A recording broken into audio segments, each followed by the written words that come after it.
Handa na ba ang inyong mga puso para sa isang kwentong susubok sa inyong pananaw tungkol sa pagtitiwala at pagtataksil? May mga pagkakataong ang pinakamatamis na ngiti ang nagtatago ng pinakamaitim na balak. Sabi nila, ang tahanan ay isang kanlungan. Ngunit paano kung ang mismong tahanan na binuo mo sa pundasyon ng pag-ibig ay siya palang magiging saksi sa iyong katapusan? Halina't pakinggan natin ang kwento ni Liwayway. Ang amoy ng sinangag at ang banayad na paggisit ng bawang sa mantika ang unang gumising sa umaga ni Liwayway. Para sa kanya, ito ang tunay na halimuyak ng isang tahanan, isang paraiso na binuo niya kasama ang lalaking pinakamamahal niya, si Dante.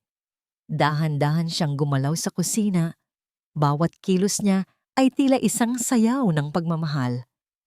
Inihanda niya ang paboritong almusal ng asawa, longganisang lukban na medyo tostado sa gilid, itlog na mamula-mula, at ang sinangag na may sahog na katiting na pag-ibig. Para kay Liwayway, ang pag-aalaga kay Dante ay hindi isang obligasyon. Ito ang kanyang kaligayahan. Naaamoy ko na naman ang paborito kong umaga. Isang malambing na boses ang bumasag sa katahimikan. Napangiti si Liwayway nang maramdaman niya ang dalawang braso na pumulupot sa kanyang baywang mula sa likuran. Isinandal niya ang kanyang ulo sa dibdib ni Dante, ninamnam ang init at pamilyar na pakiramdam ng seguridad. Magandang umaga, mahal, bulong ni Liwayway. Ang kanyang puso ay umaapaw sa kagalakan. Hinalikan siya ni Dante sa pisngi, isang halik na matamis at puno ng pangako. Ikaw ang umaga ko, Liway. Hindi kumpleto ang araw ko nang wala ka. Ang mga salitang yon ay musika sa pandinig ni Liwayway. 5 taon na silang kasal, ngunit ang kilig na nararamdaman niya ay parang kahapon lang sila unang nagkakilala. Para sa kanya, perpekto ang lahat. Siya ang pinakamaswerteng babae sa buong baryo Pulang Lupa. Inihain niya ang almusal sa kanilang maliit na lamesa. Saktong pagbaba naman ng ina ni Dante, si Matilda, mula sa itaas. Agad na nagbago ang hangin sa silid. Ang init na dala ng paglalambingan kanina ay napalitan ng isang banayad na lamig. Magandang umaga po, Mama. Bati ni Liwayway na may pilit ng ngiti. Tumangulang si Matilda. Ang mga mata nito'y tila sinusuri ang bawat pagkain na nakahain. Mukhang masarap na naman ang luto mo, Liwayway. Sabi nito, ngunit may kakaibang diin sa kanyang boses. Napakaswerte mo talaga sa anak ko. Si Dante ang nagbigay sa'yo ng ganitong klaseng buhay. Napayuko na lang si Liwayway at umupo. Sanay na siya sa mga patutsada ng kanyang biyenan. Para kay Matilda, siya ay isang simpleng babae mula sa probinsya na sinuwerte lang na mapangasawa ang edukado at gwapong si Dante. Hindi nito kailanman binigyan ng halaga ang katotohanang ang bahay na tinitirhan nila at ang negosyong pinapatakbo ni Dante ay bahagi ng mana na iniwan sa kanya ng kanyang mga magulang. Kumain na po tayo. Aya na lang niya para maibsan ang tensyon. Naging mabilis ang almusal. Pagkatapos kumain, nagpaalam si Dante na may aasikasuhin sa kanyang maliit na opisina sa loob ng bahay. Si Matilda naman ay sumunod dito, may ibubulong daw na mahalaga. Naiwan si Liwayway na nagliligpit ng kanilang pinagkainan. Ang isip ay pilit winawaksi ang malamig na pakikitungo ng biyenan. Nang matapos magligpit, kinuha niya ang isang baso ng tubig para dalhin sa asawa. Ngunit pagdating niya sa pasilyo, napansin niyang naiwan niya ang kanyang telepono sa kanilang silid. Dahan-dahan siyang bumalik para kunin ito. Habang papalapit siya sa kwarto, narinig niya ang mga boses mula sa nakaawang na pinto ng opisina ni Dante. Hindi niya sinasadyang makinig, ngunit ang pangalan niya na binanggit ni Matilda ang pumukaw sa kanyang atensyon. Kailangan nating bilisan, Dante, bago pa malaman ni Liwayway ang tungkol sa mga utang mo. Mariing sabi ni Matilda. Alam ko, Ma, pero paano? Napakahigpit ng mga abogado ng pamilya niya. Hindi basta-basta maililipat sa pangalan ko ang lahat ng mana. Sagot ni Dante. Ang boses ay puno ng pag-aalala. Napatigil si Liwayway. Ang puso niya ay nagsimulang kumabog ng malakas. Anong utang? Anong mana? Sumandal siya sa pader, pilit na pinapakalma ang sarili. Mali lang siguro ang dinig niya, ngunit ang sumunod na sinabi ni Matilda, ang unti-unting gumuho sa mundong kanyang ginagalawan. May paraan para mapabilis ang lahat, malamig na sabi ng biyanan. Isang paraan para lahat ng ari-arian niya ay mapunta sa iyo bilang nag-iisang tagapagmana. Isang nakabibinging katahimikan ang sumunod. Ano? Anong ibig mong sabihin, ma? Nanginginig na tanong ni Dante. Kailangang magmukhang aksidente, Dante. Isang trahedya na walang sinuman ang magdududa. Ang bawat salita ay tila isang punyal na sumasaksak sa puso ni Liwayway. Hindi siya makahinga. Ang hangin sa kanyang paligid ay biglang naging mabigat at nakakamatay. Delikado yan. Mas delikado kung sisingilin ka ng mga tao ni Dragon. Sigaw ni Matilda. Isipin mo, isang malinis na aksidente, walang ebidensya, at pagkatapos, sayo na ang lahat. Malulutas ang lahat ng problema natin. Nanginginig ang buong katawan ni Liwayway. Ang pagmamahal na naramdaman niya kanina ay napalitan ng isang matinding takot na hindi pa niya naramdaman sa buong buhay niya. Ang lalaking kayakap niya kaninang umaga, ang lalaking pinangakuan niya ng habambuhay, at doon narinig niya ang mga salitang tuluyang nagwasak sa kanya. Ang pinal na hatol mula mismo sa bibig ng kanyang asawa. Sige ma, bulong ni Dante. Ang boses ay basag ngunit desidido. Ayusin natin ang preno ng sasakyan. Ang mundo ni Liwayway ay gumuho. Ang mga pader ng kanyang paraiso ay nabasag na parang salamin. Ang baso ng tubig na hawak niya ay biglang bumitaw sa kanyang nanginginig na kamay. Blag! Ang tunog ng nabasag na babasagin ay umalingaw-ngaw sa tahimik na pasilyo, kasing lakas ng pagkadurog ng kanyang puso. Sa loob ng opisina, ang mga boses ay biglang natahimik. Sa isang iglap, ang takot ay naging isang pambihirang talino. Bago pa man makalabas ng opisina sina Dante at Matilda, mabilis na kumilos si Liwayway. Itinapon niya ang sarili sa sahig, siniguradong malapit sa mga bubog at mahigpit na hinawakan ang kanyang paa. Aray! Sigaw niya. Isang sigaw na piniga mula sa kaibuturan ng kanyang baga. Pinaghalong tunay na sakit ng puso at pekeng sakit ng katawan. Bumukas ang pinto. Unang lumabas si Dante. Ang muka ay nagpapakita ng pagkataranta. Mahal, anong nangyari? Sumunod si Matilda. Ang kanyang mga mata ay hindi nagpapakita ng pag-aalala, kundi ng isang malamig at mapanuring tingin. Sinuri nito ang bawat sulok ng eksena, ang basag na baso, ang basang sahig, at ang nanginginig na si Liwayway. Nadulas ako. Hikbi ni Liwayway.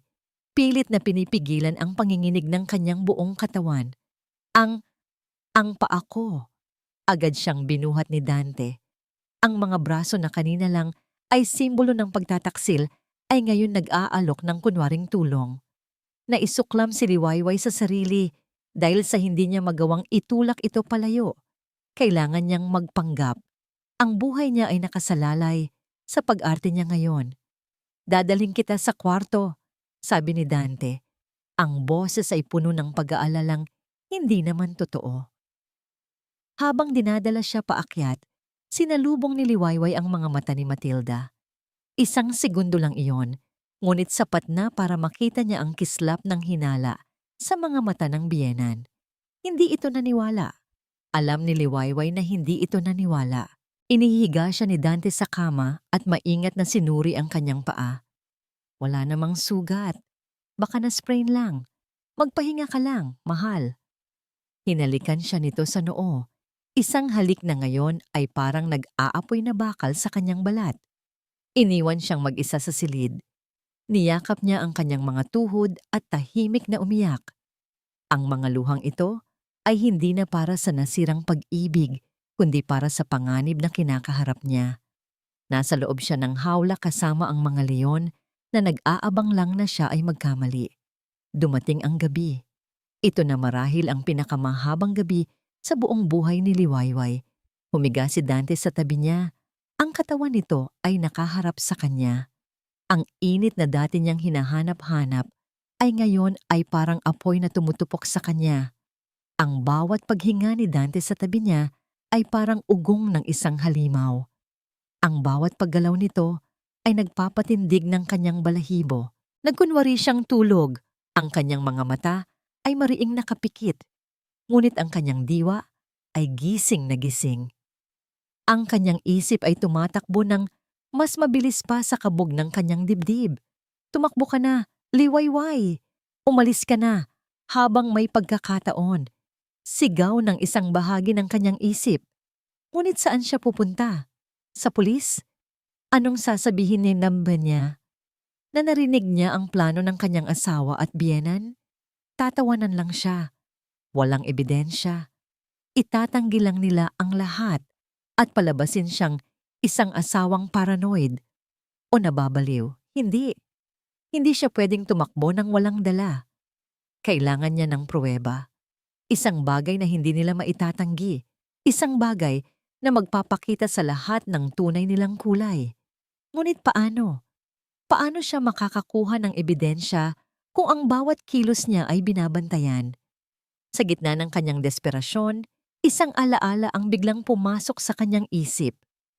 Ang kanyang lumang telepono, isang dikipad na modelo na itinago niya sa ilalim ng mga luma niyang damit sa aparador.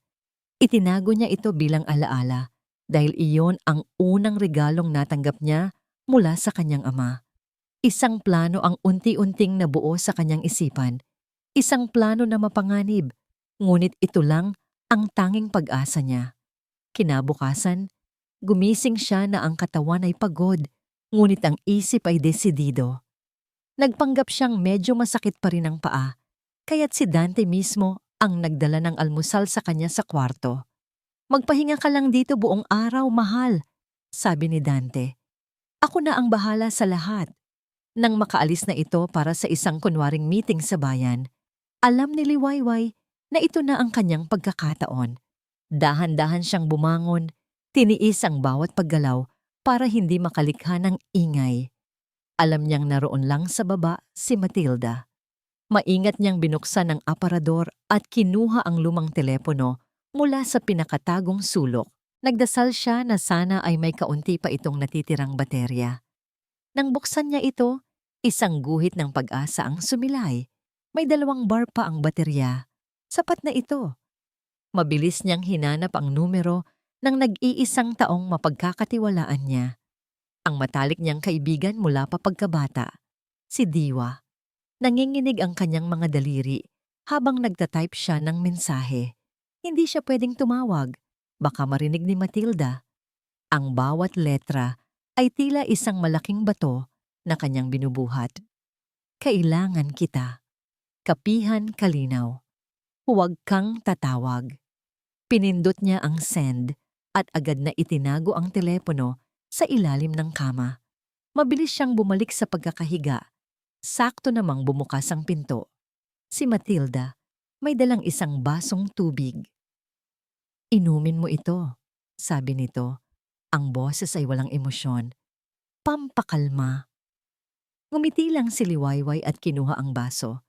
Nang makalipas ang 1 oras at bumalik na si Dante, nagbihis si Liwayway. "Mahal, medyo maayos na ang pakiramdam ko. Pupunta lang ako sa palengke sandali. May mga kailangan lang bilhin para sa hapunan." Paalam niya. Sinisikap na maging normal ang kanyang boses. "Sigurado ka? Kaya mo na ba?" Tanong ni Dante. Ang mga matay puno ng kunwaring pag-aalala.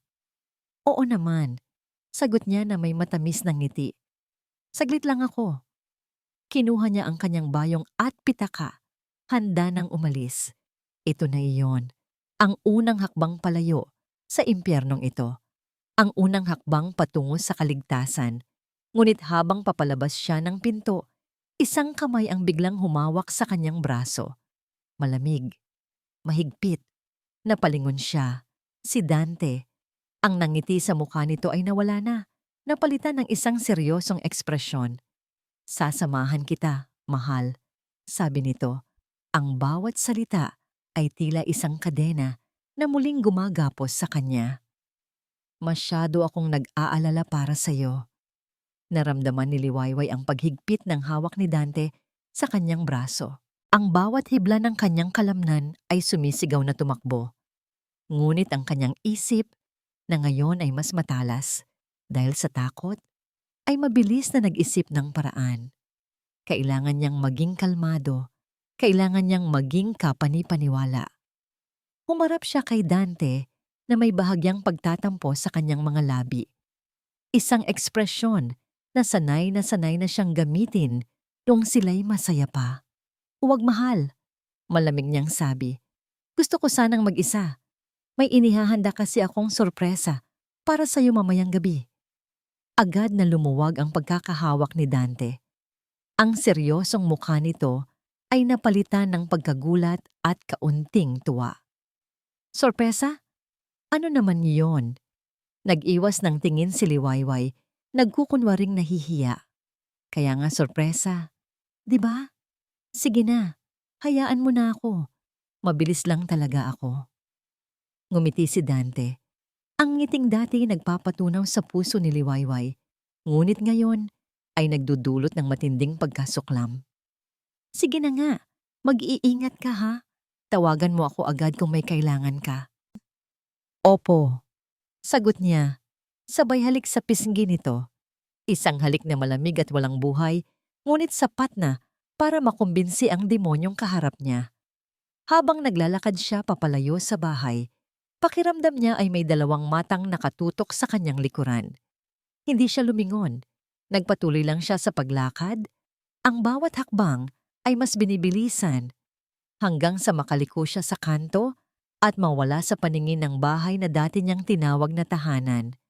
Pagdating niya sa Kapihan Kalinaw, agad niyang hinanap si Diwa. Naroon na ito sa isang sulok. Ang mukha ay puno ng pag-aalala. Nang magtama ang kanilang mga mata, hindi na napigilan ni Liwayway ang sarili. Ang kanina pang namumuong luha ay bumuhos na parang ulan. Tumatakbo siyang lumapit sa kaibigan at niyakap ito ng mahigpit.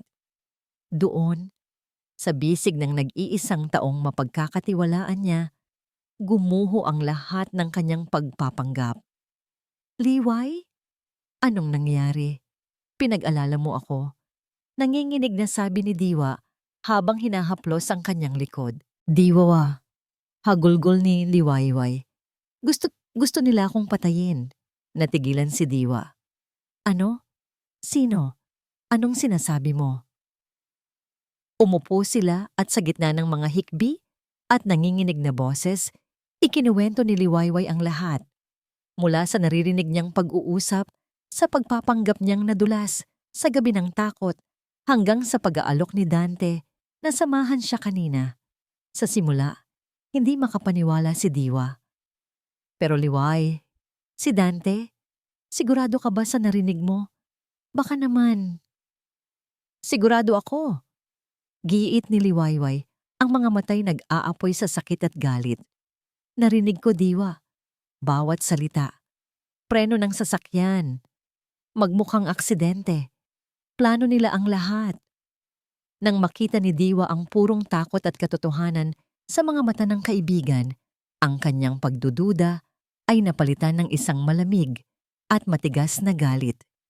Ang malambing niyang aura ay biglang nawala. Sa isang iglap, hindi na siya ang simpleng kaibigan ni Liwayway.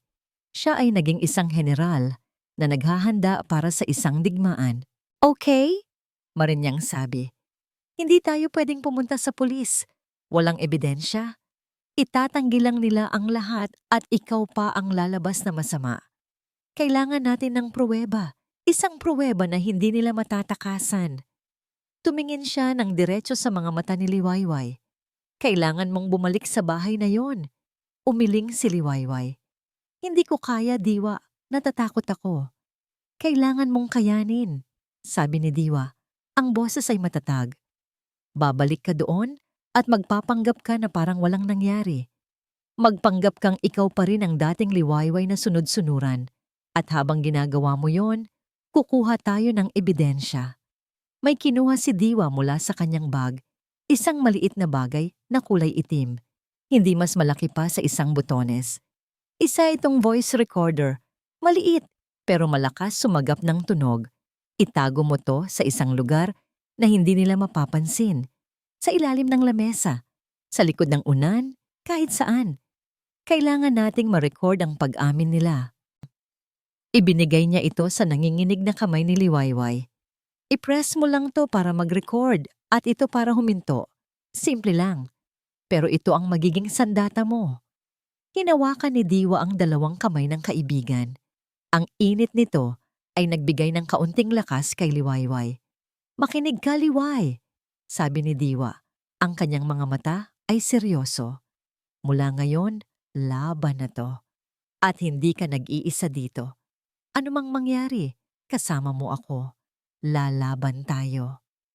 Ang mga salitang yon ang nagbigay ng pag-asa kay Liwayway. Ang takot ay naroon pa rin. Ngunit ngayon, may kasama na itong determinasyon.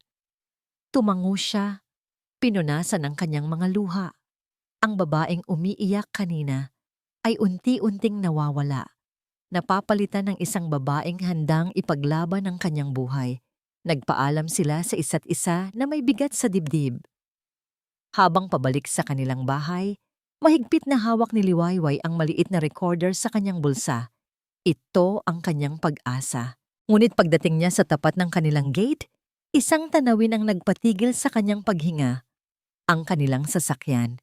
Nakabukas ang hood nito at may isang lalaking hindi niya kilala na nakasuot ng damit mekaniko na abalang may kinakalikot sa makina. At sa tabi nito, nakatayo si Matilda. Nakangiti ito habang pinapanood ang ginagawa ng mekaniko. Nang makita nito si Liwayway, ang ngiti nito ay lalong lumapad. Isang ngiting nakakakilabot, puno ng lihim na tagumpay. Nanigas si Liwayway sa kanyang kinatatayuan. Ang dala niyang bayong ay halos mabitawan niya. Ang ngiti ni Matilda ay parang isang balaraw na tumama sa kanyang dibdib. Nagsimula na sila. Hindi na sila nag-aaksaya ng panahon. Liwayway, Hija, mabutit nakabalik ka na. Bati ni Matilda. Ang boses ay matamis ngunit puno ng lason. Pinatingnan ko lang ang sasakyan. Medyo may naririnig kasi akong kakaibang tunog kanina. Alam mo na, para sigurado lang na ligtas gamitin. Ligtas. Ang salitang iyon ay tila isang malaking biro. Napilitan si Liwayway ng ngumiti. Ah, ganun po ba, Mama? Salamat po sa pag-aalala. Lumapit siya. Sinisikap na maging normal ang bawat hakbang. Tinanguan niya ang mekaniko na umiwas lang ng tingin at nagpatuloy sa ginagawa. May kung anong kaba siyang naramdaman sa lalaking iyon. Pumasok siya sa loob ng bahay. Ang puso niya'y dumadagundong. Inilapag niya ang mga pinamili sa kusina at nagmamadaling umakyat sa kanilang silid. Kailangan niyang itago ang voice recorder. Kailangan niyang makahanap ng perpektong lugar. Ang bawat segundo ay mahalaga. Tumingin siya sa paligid. Sa ilalim ng kama, masyadong halata. Sa loob ng unan, baka mapisa. Ang kanyang mga mata ay napadako sa maliit na opisina ni Dante. Nakadugtong lang ng kanilang silid. Doon sila madalas mag-usap ni Matilda. Iyon ang pugad ng mga ahas. Dahan-dahan siyang pumasok. Ang kanyang mga kamay ay nanginginig habang kinakapa ang ilalim ng mabigat na lamesang gawa sa nara. May isang maliit na espasyo doon kung saan hindi gaanong kapansin-pansin. Mabilis niyang idinikit ang maliit na recorder gamit ang isang piraso ng double-sided tape na kinuha niya mula sa drawer. Pinindot niya ang record button. Hinga. Kailangan niyang huminga. Bumalik siya sa kama at humiga. Nagkukunwaring napagod sa pamamalengke. Nang pumasok si Dante sa silid, nakita siya nitong nakapikit. Pagod ka, mahal? Malambing na tanong nito. Dahan-dahan siyang dumilat at pilit ng ngumiti. Medyo, sumakit na naman ang paa ko. Umupo ito sa gilid ng kama at marahang hinaplos ang kanyang buhok. Ang haplos na dati nagpapakalma sa kanya ay ngayon ay parang haplos ng isang ahas. Magpahinga ka lang. Huwag kang mag-alala. Nandito lang ako. Ang bawat araw na lumipas ay isang walang katapusang pag-arte. Si Liwayway ay naging pinakamagaling na actress sa isang dula na siya mismo ang bida at posibleng biktima. Ngumingiti siya kahit ang puso niya'y umiiyak. Naglalambing siya kahit ang kaluluwa niya'y nasusuklam.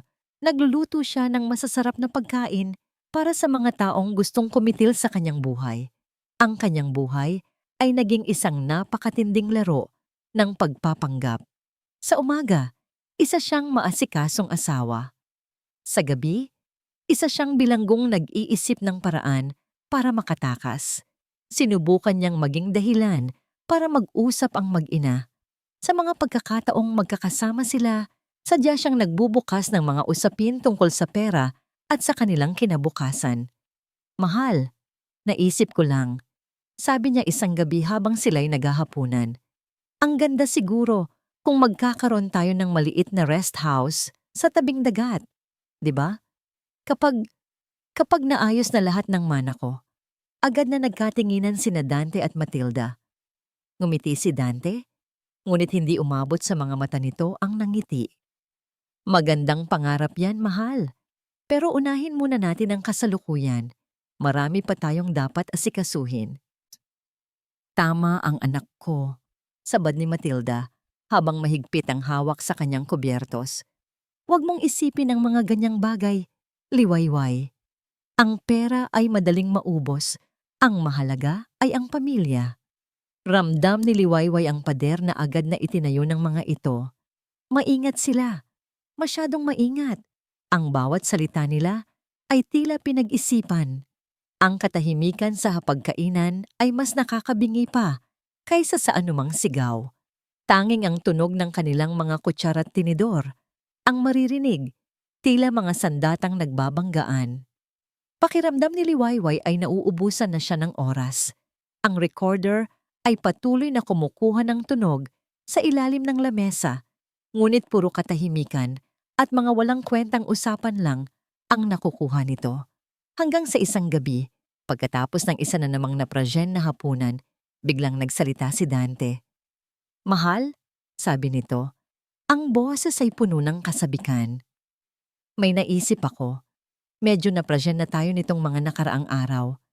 Bakit hindi tayo magbakasyon? Tayong dalawa lang, ha? Napatingin si Liwayway.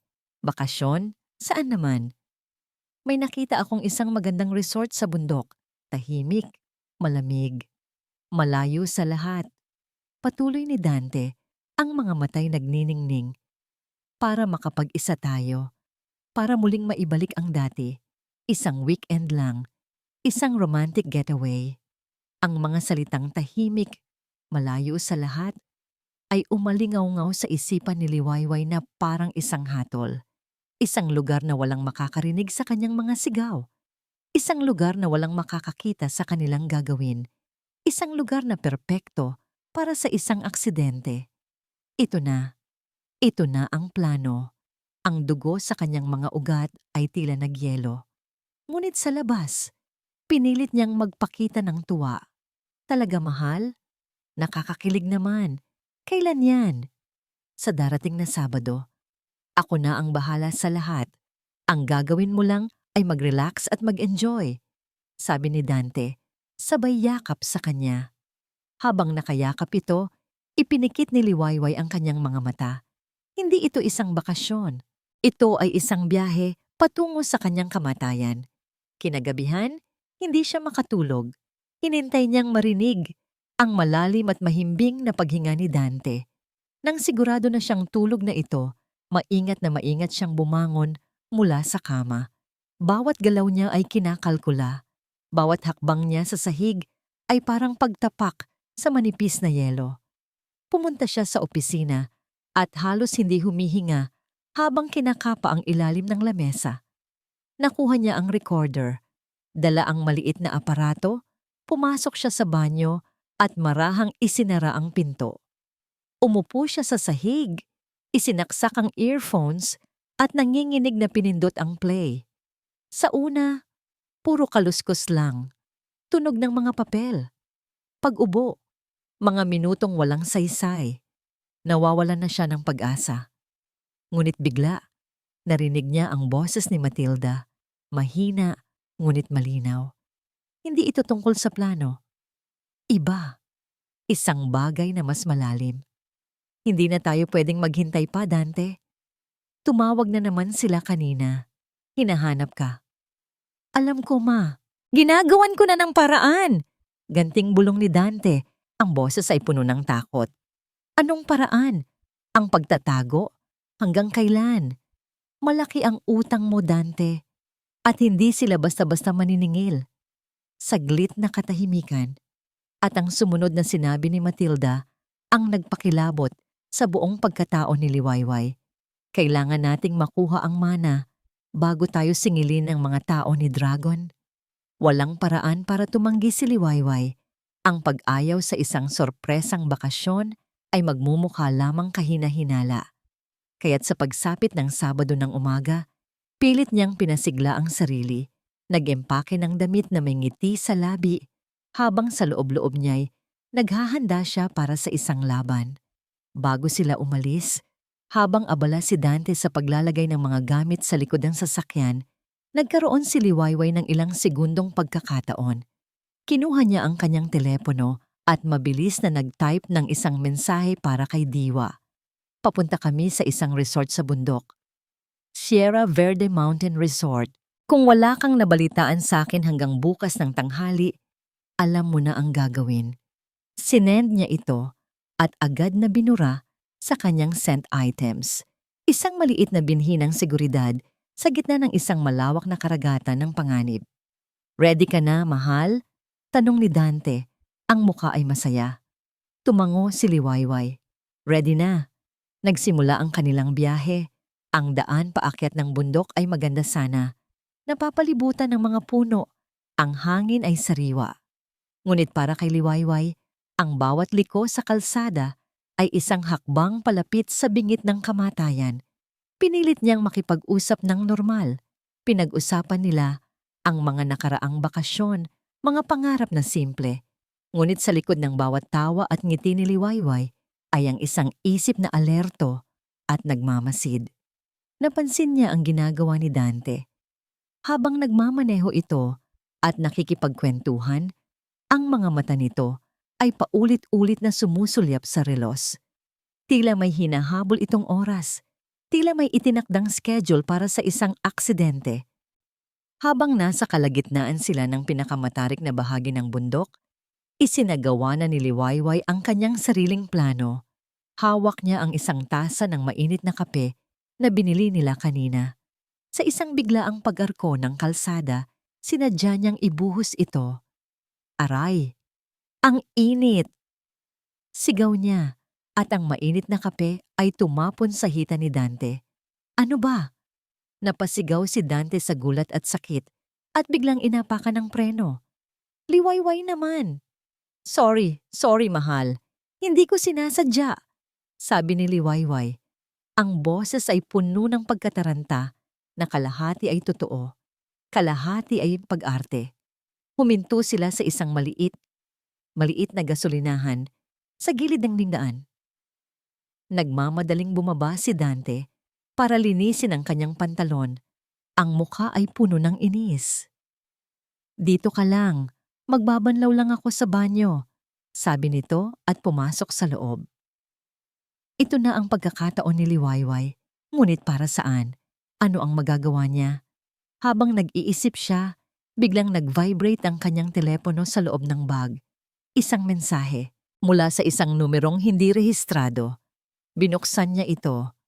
Ang kanyang mga mata ay nanlaki sa nabasa. 2 salita lang, ngunit sapat na para patigilin ang tibok ng kanyang puso.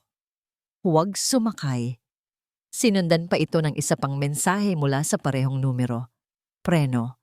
Ang dugo ay tila umalis sa kanyang mukha. Ang kanyang mga kamay ay nagsimulang manginig habang hawak ang telepono. Sino ito? Paano niya nalaman? Ang mekaniko kaya? Wala ng oras para mag-isip. Lumabas na si Dante mula sa banyo. Medyo basa ang pantalon. Okay na. Tara na, sabi nito. Medyo kalmado na. Walang pagpipilian si Liwayway. Ang hindi pagsakay ay mas lalong maglalagay sa kanya sa alanganin. Pumasok siya ulit sa kotse. Ngunit ngayon, ang kanyang buong katawan ay nasa pinakamataas na alerto. Habang umaandar muli ang sasakyan, tahimik siyang gumawa ng mga paghahanda. Bahagya niyang niluwagan ang kanyang seatbelt, sapat lang para hindi ito mag-lock ng mahigpit. Inayos niya ang kanyang upo. Inihahanda ang sarili sa posibleng pagbangga. Sa labas, siya ay isang tahimik na asawa. Sa loob, siya ay isang sundalong naghahanda sa pagsabog. Ilang minuto pa, sa isang pababang likulikong daan na ang gilid ay isang matarik na bangin, nagsimula na ang palabas ni Dante. Ha? Ano to? Sabi nito, paulit-ulit na inaapakan ng preno. Mahal, parang hindi kumakagat ang preno. Ang kanyang boses ay puno ng perpektong pagkataranta. Sinubukan niyang mag-downshift, ngunit ang sasakyan ay mas lalo lang bumibilis. Anong gagawin natin?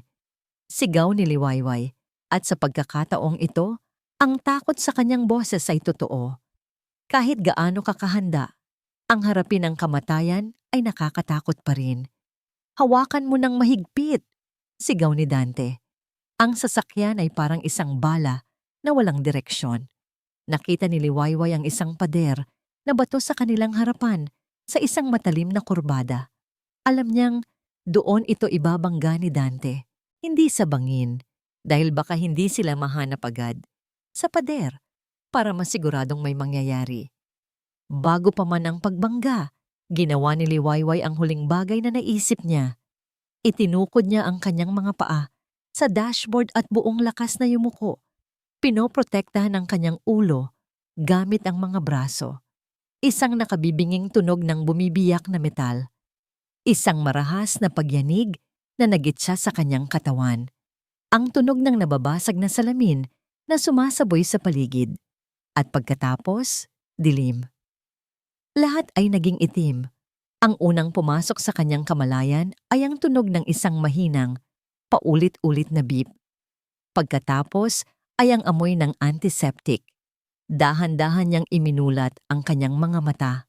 Puti. Lahat ay puti. Isang kisaming pamilyar sa sinumang nagising sa isang ospital. Masakit ang kanyang tagiliran at ulo, ngunit alam niyang buhay siya. Gumagalaw ang kanyang mga daliri. Iginawi niya ang kanyang paningin. May isang taong nakatayo sa tabi ng kanyang kama, nakatingin sa kanya. Hindi si Dante, hindi si Matilda. Ito ang lalaking nakita niya sa kanilang garahe. Ang mekaniko. Nang makita nitong gising na siya, mabilis itong lumapit. May takot at pagmamadali sa mga mata nito. Inilapit nito ang kanyang bibig sa tainga ni Liwayway at bumulong. Ako ang nagpadala ng mensahe. Mabilis na sabi nito. Kailangan mong malaman ang totoo tungkol kay Matilda. Natigilan si Liwayway. Ang sakit ng kanyang katawan ay tila panandali ang nawala. Napalitan ng matinding pagtataka at pagkalito. Pinilit niyang bumangon ng kaunti, ngunit pinigilan siya ng kirot sa kanyang tagiliran. Sino ka? Hirap niyang tanong. Ang boses ay paos at mahina. Ang pangalan ko ay Kiko. Sagot ng lalaki. Ang mga mata ay hindi mapakali. Laging sumusulyap sa pinto. Pinsan ako ni Matilda. Malayo, pero kamag-anak pa rin. Ang impormasyong yon ay lalong nagpagulo sa isipan ni Liwayway. Kung kamag-anak siya, bakit siya tinutulungan? Hindi ko maintindihan, bulong ni Liwayway. Makinig kang mabuti, wala tayong gaanong oras. Sabi ni Kiko, ang boses ay nagmamadali. Matagal nang may atraso sa pamilya namin si Matilda. Maraming taon na ang nakalipas, niloko niya ang mga magulang ko.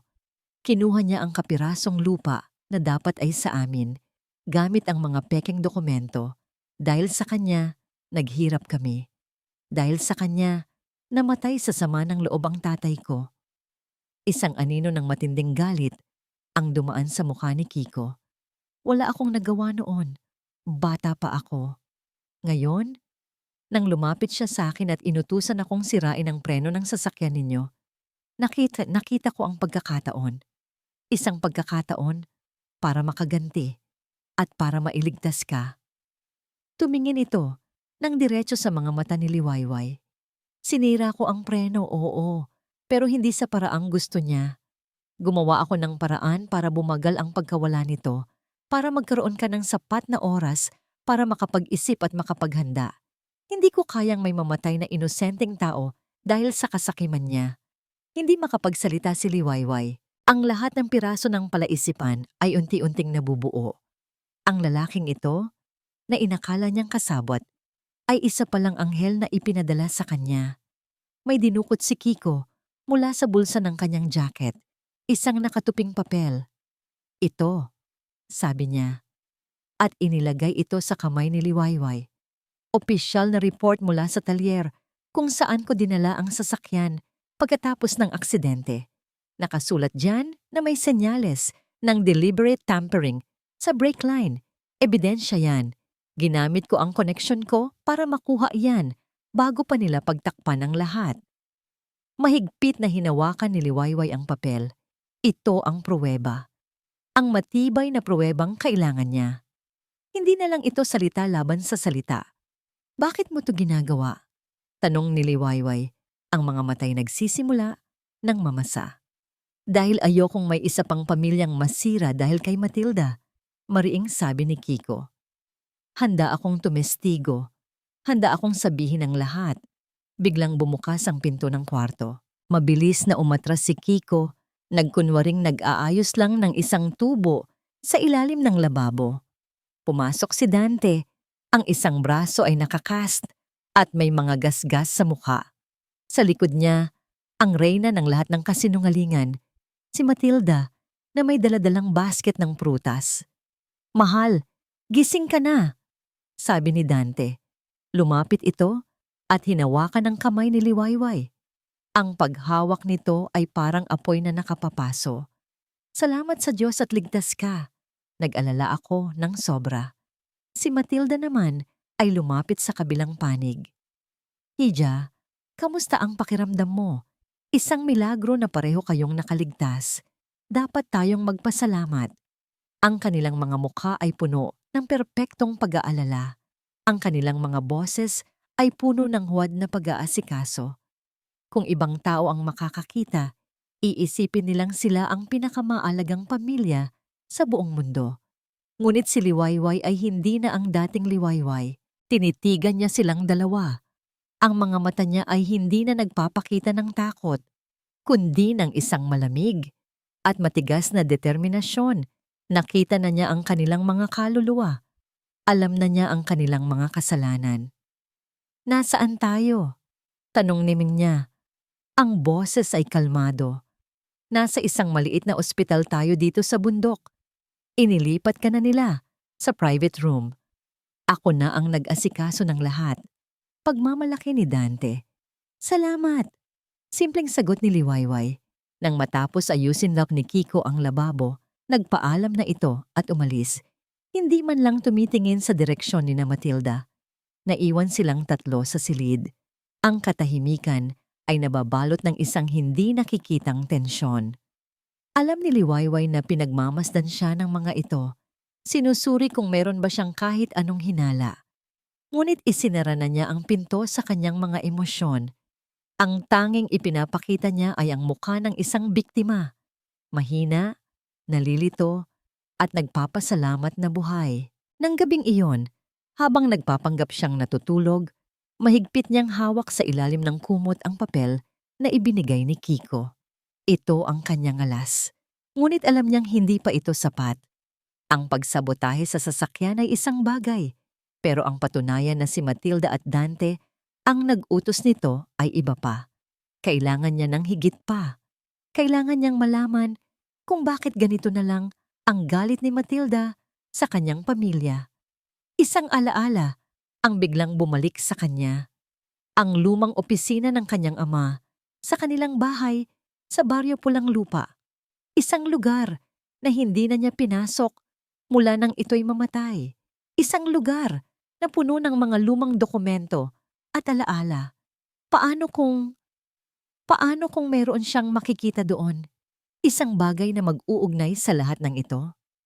Kinabukasan, nang sabihin ng doktor na maaari na siyang umuwi, ipinahayag niya ang kanyang nais.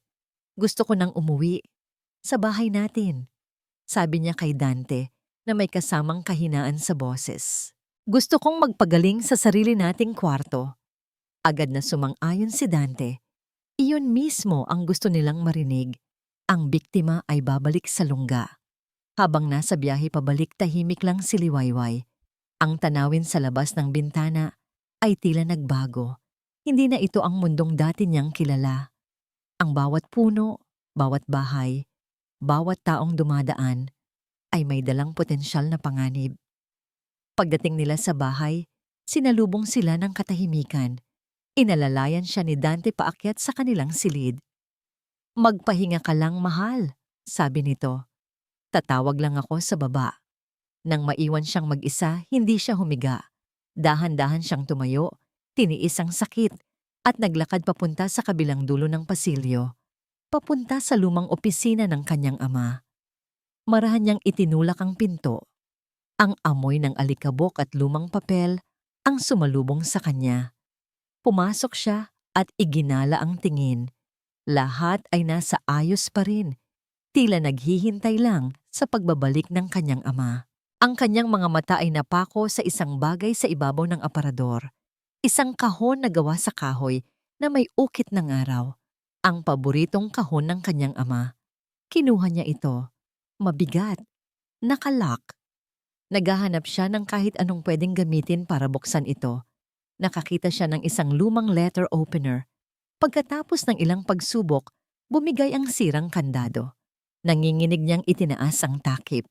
Sa loob, sa ibabaw ng mga lumang papeles, ay may isang bagay na agad niyang nakilala. Isang luma at makapal na talaarawan na may balat na gawa sa katad. Ang sulat kamay sa unang pahina ay hindi maipagkakamali. Ito ang talaarawan ng kanyang ama. Nanginginig ang mga kamay ni Liwayway habang yakap niya ang talaarawan. Ang amoy ng lumang papel ay tila nagbalik sa lahat ng alaala ng kanyang ama. Ang ngiti nito, ang halakhak, ang pakiramdam ng seguridad kapag kasama niya ito. Isang seguridad na matagal nang nawala. Umupo siya sa sahig, sa gitna ng alikabok at katahimikan, at marahang binuklat ang unang pahina. Ang sulat kamay ng kanyang ama ay pamilyar at malinaw. Tila ba kahapon lang ito isinulat. Ang mga unang pahina ay puno ng mga masasayang alaala. Ang pagsisimula ng maliit nilang negosyo, ang kanyang kapanganakan, ang mga munting tagumpay. Ngumiti si Liwayway habang binabasa ang mga ito, para siyang bumalik sa isang panahong simple at puno ng pagmamahal. Ngunit habang lumilipat ang mga pahina at lumilipas ang mga taon, isang pangalan ang paulit-ulit na lumitaw. Isang pangalang nagpatigil sa kanyang paghinga. Matilda. Ika-15 ng Hunyo, 95. Nakilala ko ngayon ang isang napakagaling na babae. Matilda Ramirez, biyuda, mag-isang itinataguyod ang kanyang anak na si Dante. Puno siya ng pangarap at determinasyon. Nakikita ko sa kanya ang isang partner na makakatulong sa pagpapalago ng aming negosyo. Nagkasundo kami na maging magsosyo. Nagpatuloy sa pagbasa si Liwayway. Ang tala-arawan ay naglahad ng isang kwento ng pagkakaibigan at tiwala. Ang kanyang ama ay lubos na humanga sa talino at sipag ni Matilda. Itinuring niya itong hindi lang kasosyo, kundi isang tunay na kaibigan, halos kapatid. Pinagkatiwalaan niya ito sa lahat ng bagay, lalo na sa pananalapi ng kumpanya. Ngunit unti-unting nagbago ang tono ng mga sinulat. Ang dating puno ng pag-asa ay napalitan ng pag-aalala at pagdududa. Ika-22 ng Marso, 1908, may mga hindi pagkakatugma sa aming mga libro. Maliit na halaga lang sa simula. Ngunit habang tumatagal, ay papalaki ng papalaki. Tinanong ko si Matilda tungkol dito. Ngunit sabi niya ay baka simpleng pagkakamali lang ng bookkeeper. Ngunit hindi mapalagay ang aking loob. Ang puso ni Liwayway ay nagsimulang tumibok ng mas mabilis. Nararamdaman niya ang papalapit na katotohanan, isang katotohanang mas madilim pa sa kanyang inaakala. Ika-10 ng Setyembre, 1999. Kinausap ko ang aming auditor ng palihim. Kinumpirma niya ang aking hinala. May sistematikong pagnanakaw na nagaganap sa kumpanya. Lahat ng ebidensya ay itinuturo ang iisang tao. Si Matilda. Hindi ako makapaniwala. Ang kaibigan ko, ang kapatid ko, tinatraidor ako. Isang butil ng luha ang pumatak sa pahina. Ang sakit na naramdaman ng kanyang ama ay tumagos mula sa mga salita at dumiretso sa puso ni Liwayway. Ika-5 ng Oktubre, 1999, hinarap ko siya. Inilabas ko ang lahat ng ebidensya. Hindi siya nagulat. Hindi siya umiyak. Tinitigan niya lang ako ng mga matang malamig at walang emosyon. At pagkatapos, tumawa siya. Sinabi niya na kinuha lang niya kung ano ang nararapat para sa kanya. Nasawang-sawa na siyang maging anino ko. Binalaan niya ako. Sinabi niyang kung ipagkakalat ko ito, sisirain niya hindi lang ako, kundi ang buong pamilya ko. Napahagulgol si Liwayway, ang imahe ng isang tumatawang Matilda habang winawasak ang buhay ng kanyang ama ay isang bangungot. Ang mga huling sinulat sa talaarawan ang tuluyang nagwasak sa kanya. Ito ay isinulat ilang araw bago atakihin sa puso ang kanyang ama. Ika-2 ng Nobyembre, 1999, nawala na ang lahat. Ang negosyo, ang pera.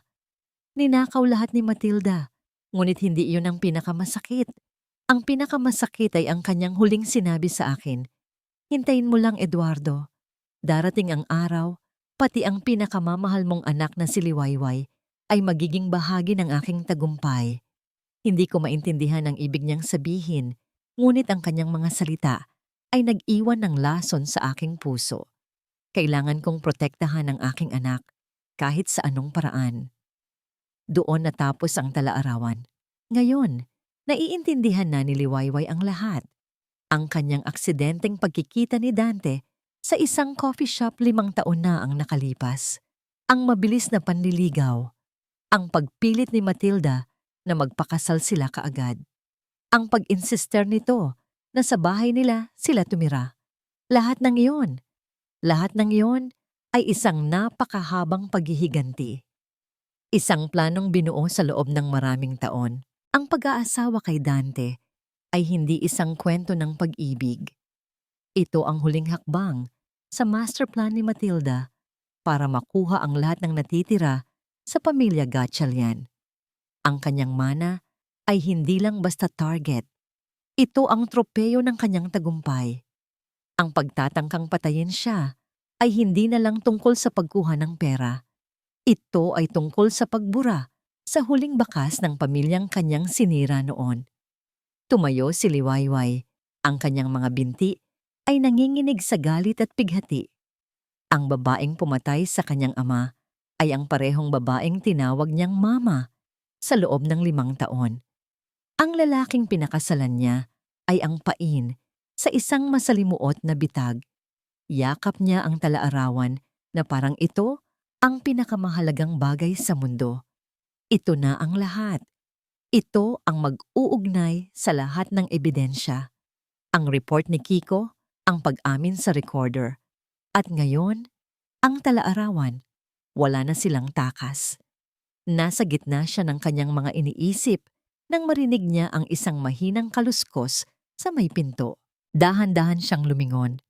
Nakatayo doon si Dante. Hindi niya alam kung gaano na ito katagal doon. Ngunit ang ekspresyon sa mukha nito ay hindi na maipinta. Wala na ang maskara ng pag-aalala. Wala na ang ngiti. Ang tanging naroon ay isang malamig at mapanganib na tingin, nakatutok hindi sa kanya, kundi sa talaarawan na hawak niya. Ano yan, mahal? Tanong ni Dante. Ang bawat salita ay mabagal at puno ng panganib. May mga bagay ba tayong dapat pag-usapan? Ang katahimikan sa loob ng lumang opisina ay mabigat at puno ng panganib. Ang hangin ay tila kayang hiwain ng kutsilyo. Tinitigan ni Liwayway si Dante, hindi na bilang asawa, kundi bilang isang estranghero, isang kasabwat sa krimen. Hinawakan niya ng mas mahigpit ang talaarawan. Ang laman nito, Dante, mariin niyang sabi. Ang boses ay hindi na nanginginig sa takot, kundi sa isang malamig na galit. Ang laman nito ay ang katotohanan na pilit niyong ibinaon.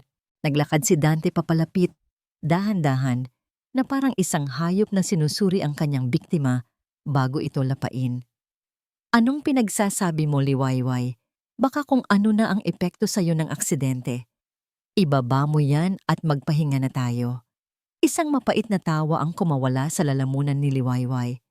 Magpahinga? Iyon ba ang gusto ninyo? Ang magpahinga ako ng habang buhay? Nakita niya ang pagkagulat sa mga mata ni Dante na wala ang pagpapanggap nito. Hindi ko alam ang sinasabi mo. Hindi mo alam? Sigaw ni Liwayway. Ang kanyang boses ay umalingaw-ngaw sa silid. Hindi mo alam na ang nanay mo ang dahilan kung bakit namatay ang tatay ko? Naninakaw niya ang lahat sa amin? At hindi mo alam na ikaw ang ginamit niyang pain para makuha ang huling piraso ng naiwan sa pamilya ko? Binuklat niya ang talaarawan at nanginginig na binasa ang huling isinulat ng kanyang ama. Darating ang araw, pati ang pinakamamahal mong anak na si Liwayway ay magiging bahagi ng aking tagumpay. Ito ba, Dante? Ito ba ang tagumpay na sinasabi niya? Ang patayin ako at kunin ang lahat? Hindi na nakasagot si Dante. Napasandal siya sa pader, ang muka ay namumutla. Liway, makinig ka. Makinig? 5 taon akong nakinig sa mga kasinungalingan mo. 5 taon akong naniwala sa pagmamahal mo. Habang sa likod ko tinatawanan niyo lang ako. Habang sa likod ko, binabalak niyo na ang aking katapusan. Sa sobrang galit, inihagis ni Liwayway ang isang lumang libro mula sa lamesa. Bumagsak ito sa sahig na may malakas na kalabog. Dito na sumabog si Dante. Oo, sige, oo na. Sigaw nito pabalik, ang mga matay puno ng desperasyon. Gusto mong malaman ang totoo? Oo, may utang ako. Malaki. At oo, kailangan namin ng pera mo. Pero wala akong choice. Ginawa ko to para sa atin. Para sa kinabukasan natin. Para sa atin? Hindi makapaniwalang sagot ni Liwayway. Walang tayo, Dante. Hindi kailanman nagkaroon ng tayo. Ang mayroon lang ay ang plano ninyo. Masyadong maingay ang usapan ninyo. Isang boses ang bumasag sa kanilang sigawan. Isang boses na malamig, kalmado, at puno ng kapangyarihan. Nakatayo sa may pinto si Matilda. Ang mga braso ay nakahalukip-kip. Hindi man lang siya nagulat. Sa halip, isang maliit at nakakasuklam ng ngiti ang sumilay sa kanyang mga labi. Mukhang tapos na ang palabas, sabi nito habang marang pumapasok sa silid. Lumapit ito kay Liwayway. Ang bawat hakbang ay may bigat. So nalaman mo na. Ang galing. Akala ko ay mas matagal mo pang matutuklasan. Pero sa bagay, ang tatay mo man ay isang hangal. Masyadong malambot. Kinuha ko lang ang dapat ay sakin noon. At kinukuha ko lang ulit ang dapat ay sakin ngayon. Walang pagtanggi, walang pagdadahilan. Isang purong pag-amin na nagmula sa isang pusong walang bahid ng konsensya. Halimaw ka. Bulong ni Liwayway. Tumawa si Matilda. Hindi ako halimaw, Hija. Praktikal lang ako. Ikaw ang nagkamali. Masyado kang nagtiwala. Masyado kang nagmahal. At iyan ang kapahamakan mo. Tumingin ito kay Dante na nakayuko pa rin sa isang sulok. Dante, huwag kang tumunganga dyan. Kunin mo ang talaarawan at ang telepono niya. Tila nagising sa isang pagkakatulog, sumunod si Dante. Mabilis nitong inagaw mula kay Liwayway ang talaarawan. Tinangka ni Liwayway na lumaban, ngunit mas malakas ito. Kinuha rin nito ang telepono mula sa kanyang bulsa. Ang lahat ng kanyang ebidensya ay nasa kamay na ng kaaway. Anong gagawin ninyo sa akin? Tanong ni Liwayway. Ang tapang niya kanina ay unti-unting napapalitan ng panlalamig ng takot. Ngumiti si Matilda, isang nangiting nagpanginig sa buong pagkatao ni Liwayway. Simple lang, itutuloy natin ang dapat sanang natapos sa bundok. Pero sa pagkakataong ito, mas malinis, mas personal. Hinawakan ni Dante ang braso ni Liwayway. Huwag! Sigaw ni Liwayway, nagpupumiglas. Dante, dalhin mo siya sa guest room. Utos ni Matilda. Kinaladkad ni Dante si Liwayway palabas ng opisina sa kabila ng kanyang mga sigaw at paglaban. Dinala siya nito sa isang maliit na kwarto sa dulo ng pasilyo at walang awang itinulak sa loob. Bumagsak si Liwayway sa sahig. Bago pa siya makatayo, isinara na nila ang pinto. Narinig niya ang pag-ikot ng susi sa seradura. Nakatayo siya at sinubukang buksan ang pinto. Kinakalampag ito ng buong lakas. Pakawalan niyo ako, mga demonyo kayo. Tulong! Ngunit walang sumasagot. Napatingin siya sa bintana. May rehas, isang bilangguan sa loob mismo ng kanyang tahanan. Lumapit siya dito at tumingin sa labas. Ang gabi ay tahimik. Ang mga ilaw mula sa mga kapitbahay ay kumukutitap sa malayo. Ang mundo sa labas ay normal. Hindi alam ang impyernong nagaganap sa loob ng bahay na ito. Nawalan na siya ng pag-asa. Wala na ang recorder. Wala na ang report ni Kiko na naiwan sa bag niya. Wala na ang talaarawan. Wala na ang telepono. Wala nang paraan para humingi ng tulong. Napaupo siya sa sahig. Ang likod ay nakasandal sa malamig na pader. Dito na ba ang katapusan niya? Ganito na lang ba? Niyakap niya ang kanyang mga tuhod at tahimik na umiyak. Ang lahat ng kanyang tapang ay nawala. Napalitan ng isang malalim at nakalulunod na kawalan ng pag-asa. Ngunit sa gitna ng kanyang pagtangis, sa gitna ng kadiliman, isang alaala ang biglang sumulpot sa kanyang isipan na parang isang kislap ng kidlat. Isang lumang telepono, isang dikipad na modelo na itinago niya sa ilalim ng mga luma niyang damit sa aparador. Agad siyang napatigil sa pag-iyak. Ang lumang telepono. Hindi. Imposible. Hindi ito ang kanilang silid. Isa itong guest room na bihirang gamitin. Ngunit, paano kung? Mabilis siyang tumayo. Ang puso niya'y muling nagsimulang tumibok ng may kaunting pag-asa. Tiningnan niya ang aparador sa sulok ng kwarto. Mukhang lumana at puno ng mga sapot ng gagamba. Dahan-dahan siyang lumapit dito.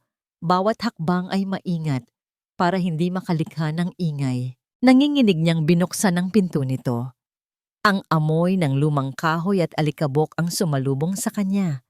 Ang laman nito ay mga lumang kumot at bedsheet na hindi na ginagamit.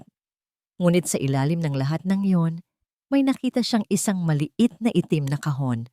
Ang kahon ng mga luma niyang gamit noong dalaga pa siya. Mga gamit na ipinadala ng kanyang tiyahin mula sa probinsya nang lumipat siya dito. Mga gamit na hindi na niya nagamit at itinago na lang ni Matilda sa kwartong ito. Nanginginig ang kanyang mga kamay habang binubuksan niya ang kahon.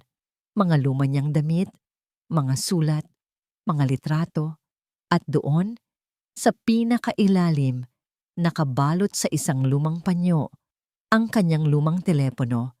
Kinuha niya ito. Malamig sa kanyang palad. Ito na ang kanyang huling baraha, ang kanyang huling pagkakataon. Pinindot niya ang power button, ang kanyang buong kaluluwa ay nagdarasal. Sana may baterya pa. Kahit konti lang. 1 segundo. 2, 3. At pagkatapos, isang himala. Umilaw ang maliit na screen.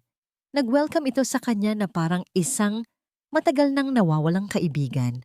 At sa sulok ng screen, nakita niya ito. Isang maliit, nag-iisang bar ng baterya. Sapat na. Kailangang maging sapat.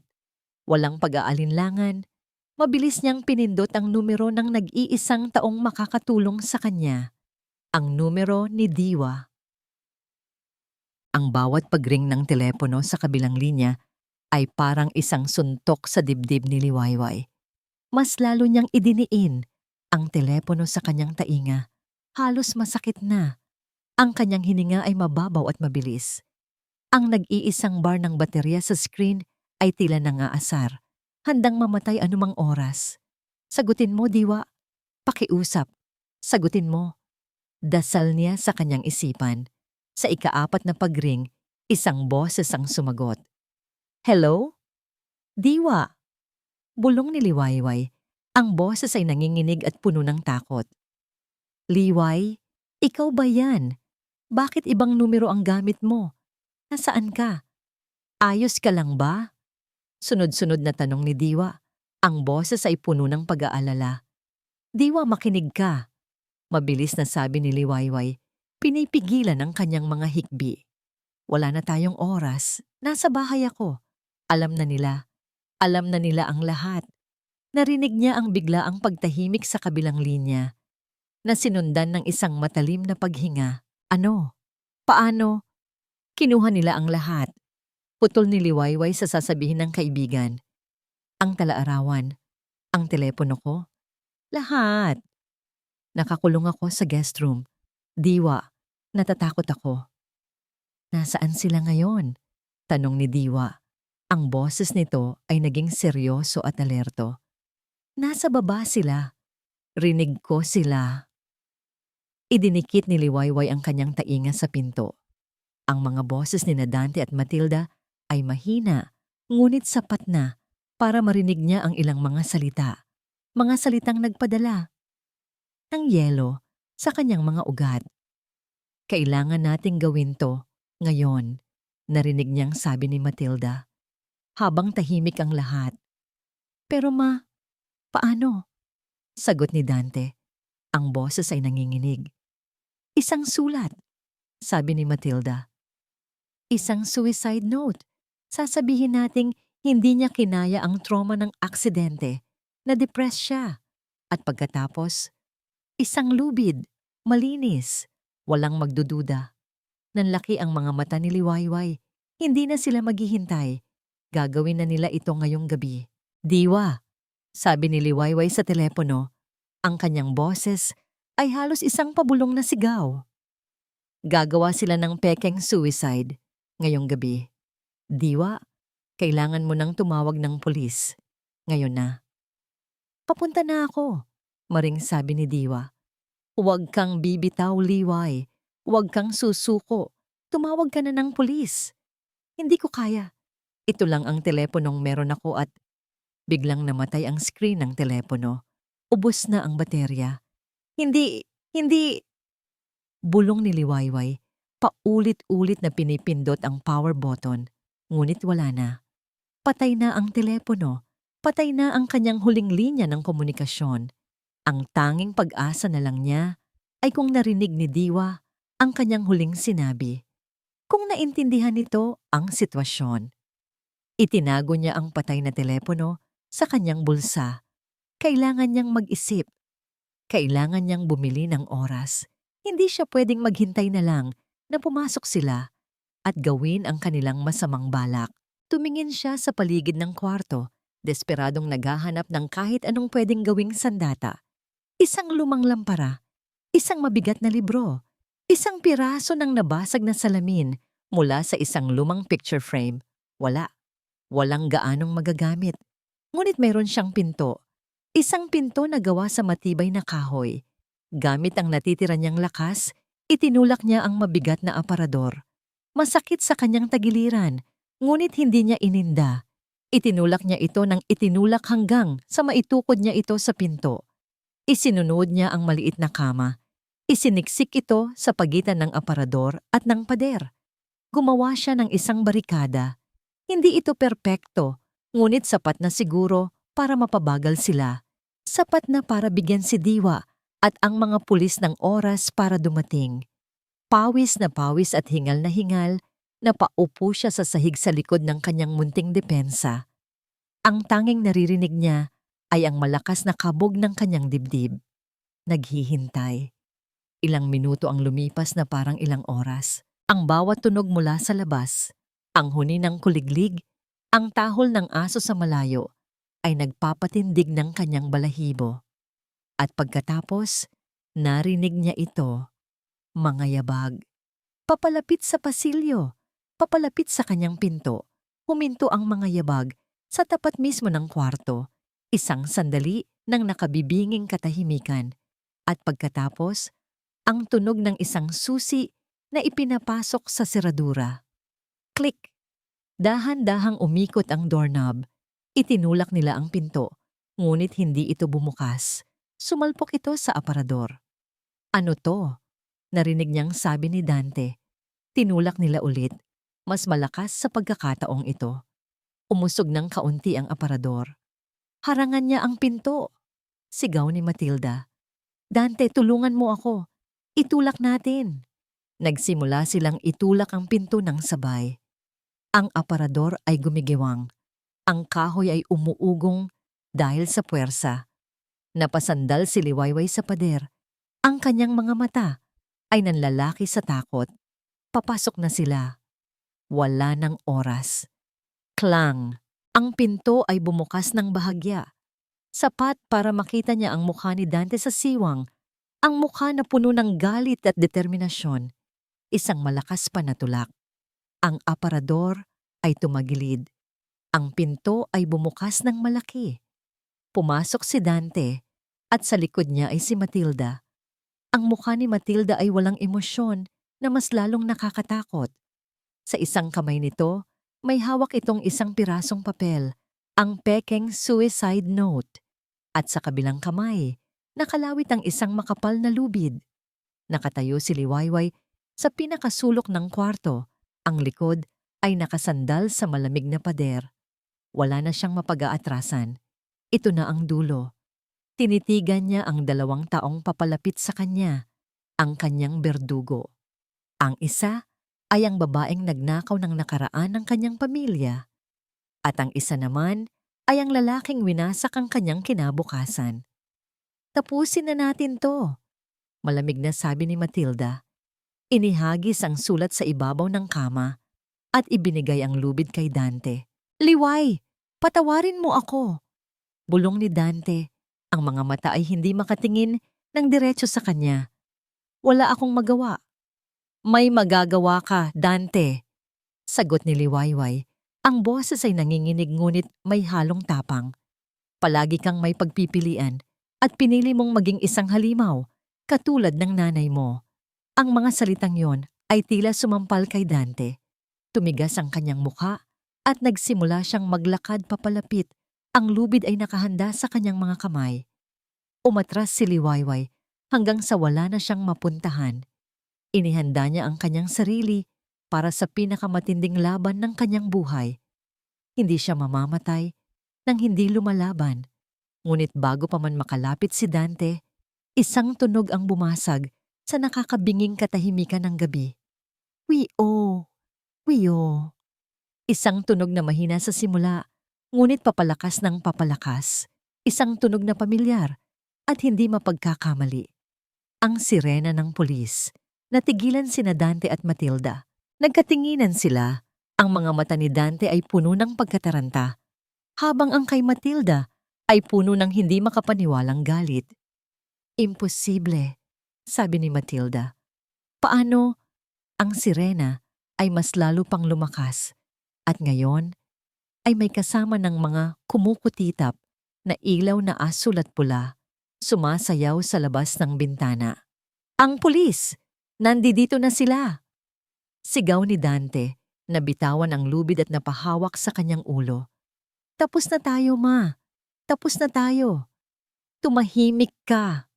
Sigaw ni Matilda, ngunit kahit siya ay hindi na maitago ang panginginig sa kanyang boses. Sa sandaling iyon ng kanilang pagkakagulo, nakita ni Liwayway ang kanyang pagkakataon. Gamit ang lahat ng natitira niyang lakas, itinulak niya si Dante na wala sa sarili at tumakbo siya papalabas ng kwarto. Huwag mo siyang paalisin, utos ni Matilda. Ngunit huli na ang lahat. Tumatakbo na si Liwayway sa pasilyo. Narinig niya ang malalakas na katok sa kanilang pintuan sa baba. Pulis! Buksan niyo ang pinto!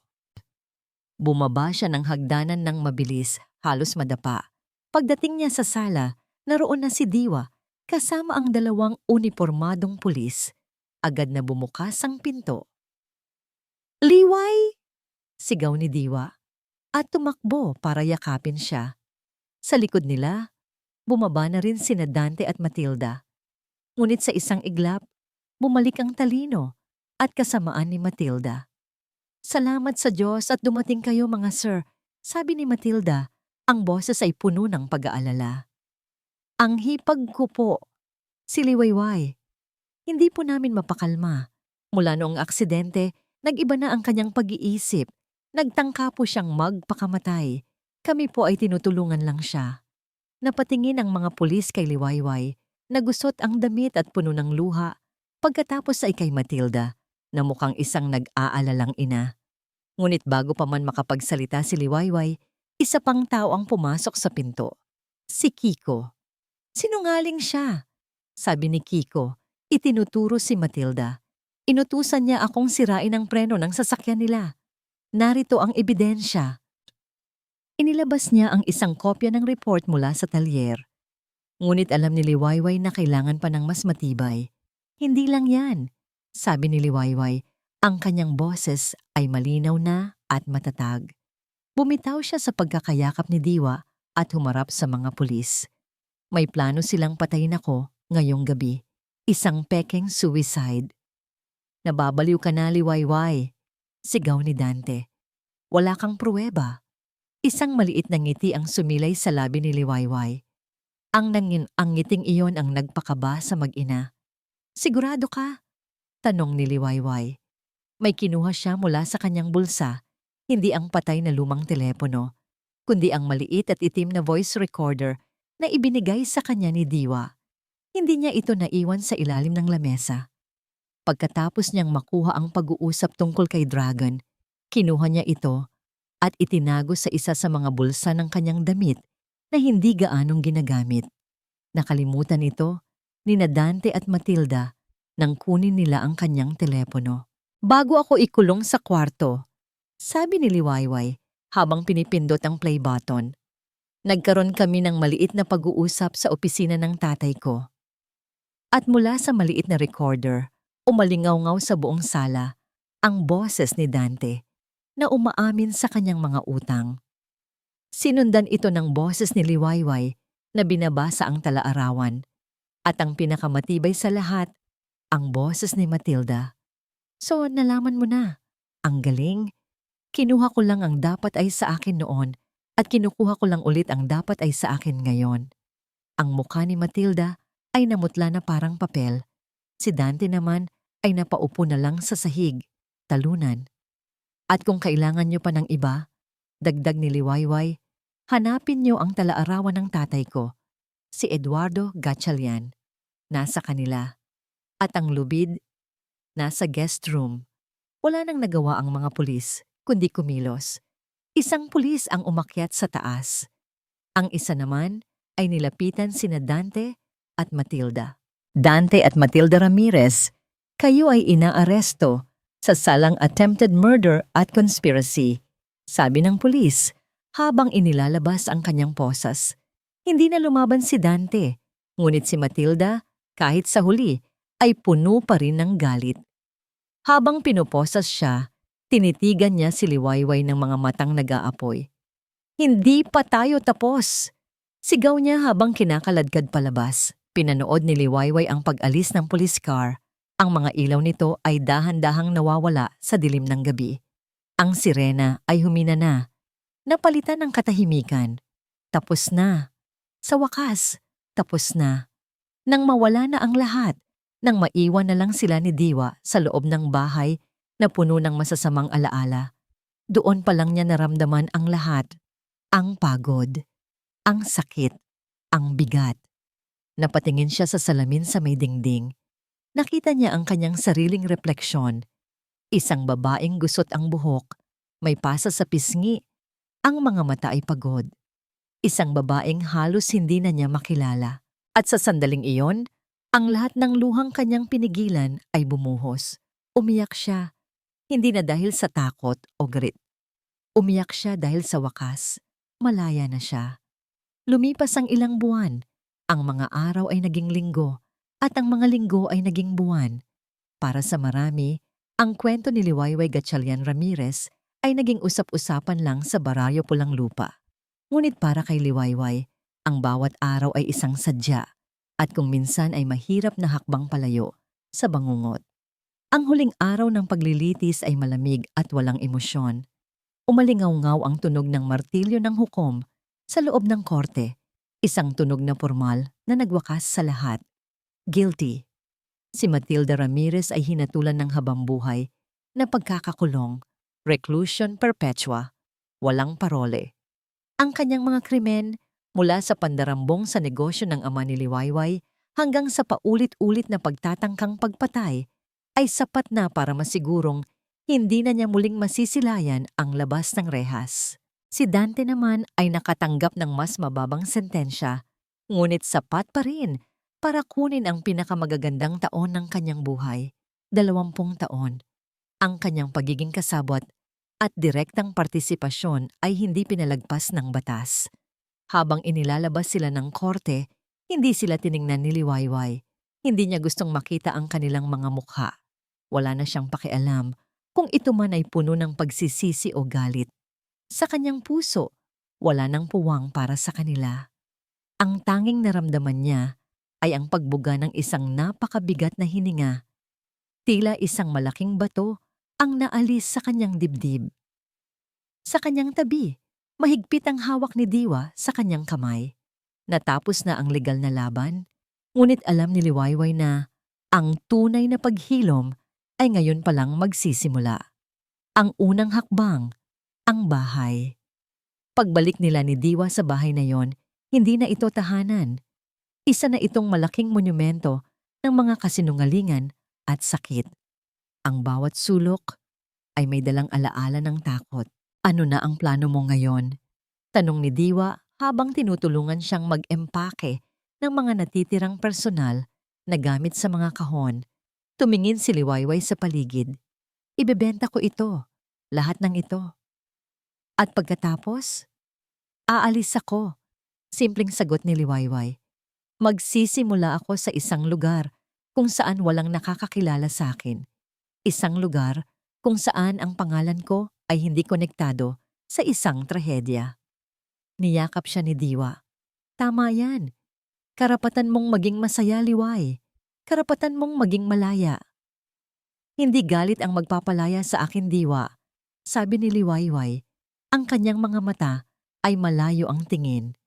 Kundi ang pagpapatawad. Hindi para sa kanila, kundi para sa sarili ko. Pinapatawad ko ang sarili ko sa pagiging bulag, sa pagiging masyadong mapagmahal, at mula sa pagpapatawad na yon, doon ako magsisimula. Makalipas ang isang linggo, naibenta ang bahay. Ang diborsyo ay pinal na, at ang lahat ng ari-arian na dapat ay sa kanya ay naibalik na. Ngunit bago siya tuluyang umalis, may isang huling bagay siyang kailangang gawin. Naglakbay siya papunta sa isang maliit na probinsya, ilang oras ang layo mula sa Maynila. Dala ang isang address na ibinigay sa kanya ni Kiko. Hinanap niya ang isang simpleng bahay na gawa sa kahoy at yero. Isang matandang babae ang sumalubong sa kanya. Ang mukha ay puno ng mga linya ng paghihirap. Sa likod nito ay si Kiko na nagulat nang makita siya. Ginang Liwayway, sabi ni Kiko. Ngumiti si Liwayway. Liwayway na lang. Ipinakilala siya ni Kiko sa kanyang ina. Pumasok sila sa loob ng maliit na sala. Walang gaanong salita.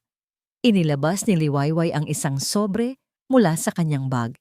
Inilapag niya ito sa maliit na lamesa. Para po ito sa inyo, sabi niya. Nanginginig na binuksan ng ina ni Kiko ang sobre. Ang laman nito ay hindi pera. Isa itong dokumento. Isang titulo ng lupa. Ang titulo ng lupang matagal nang nawala sa kanila, ang lupang ninakaw ni Matilda. Hindi, paano? Bulong ng matanda. Ang mga luha ay nagsisimulang mamuo sa kanyang mga mata. Binili ko po ito pabalik, paliwanag ni Liwayway. Galing sa mga taong pinagbentahan ni Matilda. Ginamit ko ang isang bahagi ng aking mana para itama ang isang lumang pagkakamali. Hindi nito mabubura ang sakit na dinulot niya sa pamilya ninyo at sa pamilya ko. Pero sana makapagsimula kayong muli. Napahagulgol ang ina ni Kiko. Niyakap nito si Liwayway ng mahigpit. Salamat, Hija. Salamat.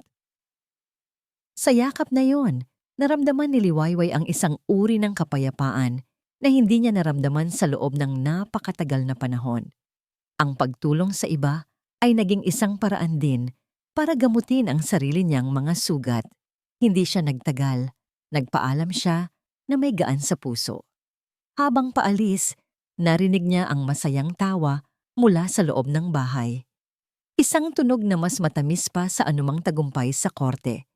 Lumipas pa ang ilang araw. Walang nakakaalam kung nasaan si Liwayway, maliban kay Diwa. Isang umaga, sa isang lugar na malayo sa baryo Pulang Lupa, nakaupo si Liwayway sa dalampasigan. Ang buhangin ay malamig pa sa kanyang mga paa. Pinanood niya ang dahan-dahang pag-angat ng araw mula sa abot tanaw. Pinipinta ang kalangitan ng kulay kahel, rosas at ginto. Ang pagsikat ng araw, ang pagsikat ng Liwayway, biglang nag-vibrate ang kanyang telepono. Isang mensahe mula kay Diwa. Saan ka man ngayon, sana'y mahanap mo ang iyong bagong simula.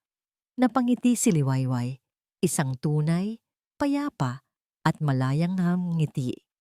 Tumingin siya sa araw na ngayon ay buo ng sumisikat, nagbibigay ng init at pag-asa. Kinuha niya ang kanyang telepono at nag-reply. Sinimulan ko na. 1 taon. Ang 1 taon ay maaaring isang maikling panahon lamang, ngunit para kay Liwayway, ito ay sapat na para bumuo ng isang bagong mundo mula sa mga abo ng nakaraan. Ang amoy ng bagong timplang kape ay humahalo sa alat ng hangin mula sa dagat. Ang mahinang tunog ng mga alon ay nagsisilbing musika sa isang maliit ngunit maaliwalas na kapihan. Sa pader na gawa sa kawayan, nakaukit sa isang piraso ng kahoy ang isang salita, Hiraya. Ito ang bagong mundo ni Liwayway, ang kanyang kanlungan, ang kanyang tagumpay. Siya ay gumagalaw sa likod ng counter, ang kanyang mga kilos ay kalmado at may tiwala. Ang dating takot sa kanyang mga mata ay napalitan na ng isang kislap ng kasiyahan. Ang kanyang ngiti ay hindi na pilit, kundi isang tunay na pagpapahayag ng kapayapaan sa kanyang puso. Masaya siya, hindi dahil perpekto ang buhay, kundi dahil sa wakas, hawak na niya ito. Isang kapeng barako pa nga, Miss Liwayway. Sabi ng isang matandang mangingisda na kanyang suki. Opo, Tatay Rumi, darating na po. Sagot niya na may kasamang matamis na ngiti. Habang inihahanda niya ang kape, isang pamilyar na boses ang kanyang narinig. Mukhang kailangan ko ring magpalamig. Ang init ng biyahe. Napalingon si Liwayway at isang malaking nangiti ang sumilay sa kanyang mga labi. Diwa! Nagyakapan ang dalawang magkaibigan. Isang yakap na puno ng pangungulila at saya. Hindi ka man lang nagsasabi na darating ka, sabi ni Liwayway habang iginagaya ng upo ang kaibigan sa isang lamesa na tanawang dagat. At sirain ang kapayapaan ng reyna dito? Siyempre hindi. Biro ni Diwa. Grabe, Liway. Ang ganda dito. At ang ganda mo. Ang mga salita ni Diwa ay totoo. Nagbago si Liwayway. Ang kanyang balat ay may kulay kayumanggi dahil sa araw. Ang kanyang buhok ay malayang hinahangin. At ang kanyang mga mata ay buhay na buhay. Nagkwentuhan sila tungkol sa maraming bagay. Sa buhay ni Diwa sa syudad, sa mga maliliit na pangyayari sa kapihan. At gaya ng dati, ang kanilang usapan ay nauwi sa mas malalim na bagay. Masaya ka ba talaga dito, Liway? Seryosong tanong ni Diwa. Tumingin si Liwayway sa malawak na karagatan. Oo, sagot niya. Noong una, akala ko ang paghilom ay ang paghahanap ng bagong pag-ibig. Akala ko, kailangan kong may pumalit sa pwesto ni Dante para muli akong mabuo. Pero mali ako. Tumingin siya kay Diwa. Natagpuan ko na hindi ako isang basag na piraso na kailangang buuin ng iba. Ako ay buo. Palagi akong buo. Ang kailangan ko lang gawin ay alisin ang mga lason na ibinato sa akin ng iba at hanapin muli ang sarili ko. At natagpuan ko siya dito. Habang nag-uusap sila, ipinakita ni Diwa ang isang balita sa kanyang telepono. Isang maliit na artikulo mula sa isang online news site. Matilda Ramirez namatay sa bilangguan dahil sa sakit na cancer. Nakasaad din sa balita na ang kanyang anak na si Dante ay patuloy na nabubuhay sa loob ng kulungan. Ngunit tila wala na sa sariling katinuan.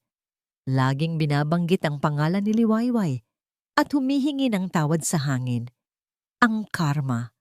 Sa sarili nitong paraan ay natagpuan sila. Tinitigan ni Liwayway ang screen. Walang tuwa, walang galit, walang anumang matinding emosyon. Ang tanging naramdaman niya ay isang malalim na paghinga ng pagtanggap. Isang malungkot na kwento na sa wakas ay natapos na. Isinara na niya ang librong iyon at hindi na niya kailanman kailangang basahin pa itong muli. Okay ka lang? Tanong ni Diwa. Tumango si Liwayway. Oo, tapos na. Nang papalubog na ang araw, naglakad-lakad silang dalawa sa dalampasigan. Ang kulay gintong sinag ng araw ay humahalik sa kanilang mga mukha. Hindi ka ba nalulungkot mag-isa dito? Tanong ni Diwa. Umiling si Liwayway. Ang pag-iisa ay iba sa kalungkutan. Dito, sa pag-iisa, nahanap ko ang kalayaan. Nang ihatid niya si Diwa sa sakayan, muli silang nagyakapan. Mag-iingat ka palagi, Kapitana, sabi ni Diwa. Napangiti si Liwayway sa tawag na yon. Pagbalik niya sa dalampasigan, mag-isa na lang siya. Ang araw ay halos lubog na. Ang langit ay isang obra maestra ng mga kulay. Humarap siya sa hangin, ipinikit ang kanyang mga mata at dinama ang bawat sandali. Hindi na siya ang babaeng naghihintay ng kanyang prinsipe. Hindi na siya ang babaeng ang kaligayahan ay nakadepende sa iba. Hindi na siya isang pasahero sa sarili niyang buhay. Binuksan niya ang kanyang mga mata, nakatingin sa papadilim na abot-tanaw kung saan ang mga bituin ay nagsisimula ng sumilip. Siya ang kapitan ng kanyang barko. Siya ang reyna ng kanyang kaharian. Siya ang may akda ng kanyang kwento. At sa pagsikat ng panibagong buwan, alam niyang handa na siyang isulat ang susunod na kabanata. Isang kabanatang puno ng pag-asa, kapayapaan, at pag-ibig. Ang pag-ibig na pinakamahalaga sa lahat. Ang pag-ibig para sa sarili. Siya si Liwayway. At sa wakas, siya ang liwayway ng sarili niyang kwento. At dito po nagtatapos ang kwento ni Liwayway. Isang kwentong nagpapaalala sa atin na ang pinakamatinding pagtataksil ay kadalasang nagmumula sa mga taong pinakamalapit sa atin. Ngunit higit pa riyan, ipinakita rin nito na ang tunay na lakas ay hindi nasusukat sa pagganti, kundi sa kakayahang bumangon, magpatawad sa sarili, at piliin ang kapayapaan. Ang bawat isa sa atin, tulad ni Liwayway, ay may kakayahang maging kapitan ng ating sariling kaluluwa. Maraming salamat po sa inyong walang sawang pagsubaybay sa ating kwento. Naway may napulot kayong aral at inspirasyon. Ano po ang pinakagusto ninyong bahagi ng kwento? At anong uri naman ng kwento ang gusto ninyong marinig sa susunod? I-comment nyo lang po sa ibaba at aming babasahin ang lahat ng yan. Hindi dito nagtatapos ang ating paglalakbay. Marami pa pong kwentong kasing ganda at mas puno ng aral dito sa aming channel. Kung nagustuhan nyo ang kwentong ito, i-like, i-share sa pamilya at mga kaibigan, at mag-subscribe na rin para lagi kayong updated sa mga susunod pa naming kwento. I-click nyo ang notification bell para kayo ang unang makarinig kapag may bago kaming upload. Pagpalain po kayo ng Panginoon, kayo at ang inyong buong pamilya. Hanggang sa muli.